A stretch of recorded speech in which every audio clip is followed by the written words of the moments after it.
Oui, merci, Monsieur le Président.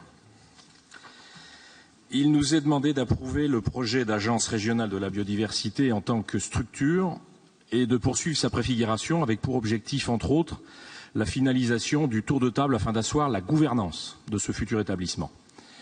La constitution de cet arbre, nous l'avons désormais tous compris, ne sera pas réalisée à partir de rien, mais sera édifiée sur la base de l'écopole actuelle qui disparaîtra donc à son profit. Dans votre rapport est clairement explicitée la démarche intellectuelle dans laquelle vous vous placez pour imaginer la feuille de route de cette future agence, à savoir vous inspirer de ce qui est réalisé depuis des années maintenant dans le domaine de la restauration écologique des rivières.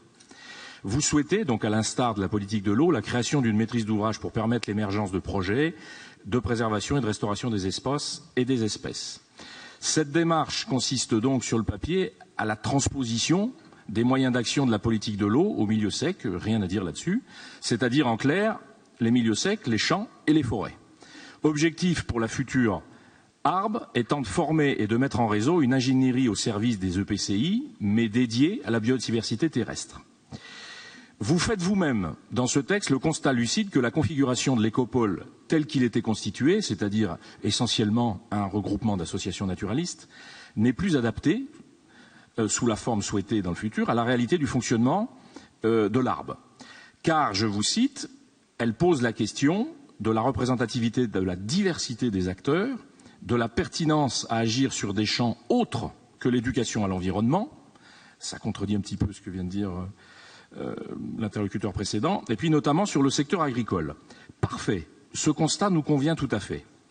Nous sommes donc surpris, compte tenu de cette apparente lucidité, de découvrir quelques lignes plus loin que, dans la composition envisagée du conseil d'administration de ce futur APCE, si plusieurs établissements publics de l'État et les fédérations régionales, comme vous l'avez rappelé, M. Faucheux, de chasse et de pêche sont désormais représentés, toujours aucune place n'est envisagée pour la représentation de la propriété privée.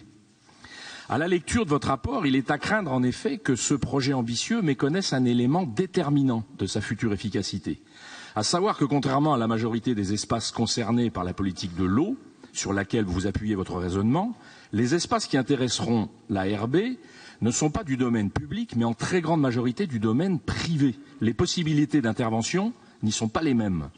Faut-il rappeler qu'en France, plus des trois quarts de la surface forestière sont privés, que 80% des espaces de la ruralité appartiennent à des propriétaires privés.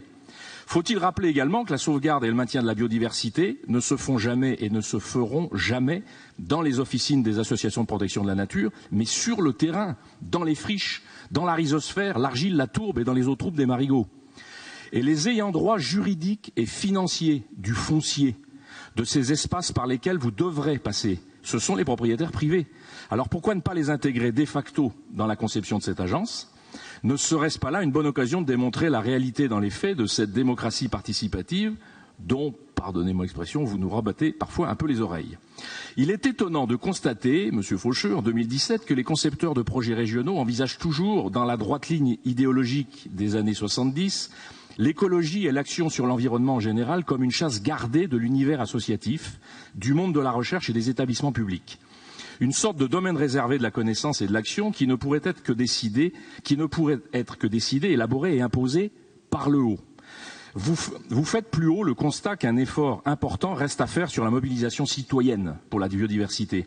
Alors pourquoi les propriétaires privés ne sont-ils pas prévus de siéger dans ces instances, à tous les niveaux, au travers par exemple de la Fédération nationale des propriétaires privés ruraux ou autres?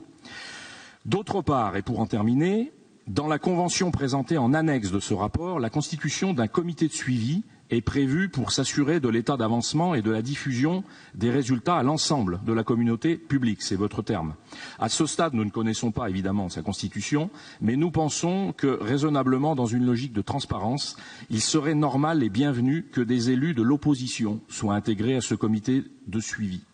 Je vous remercie.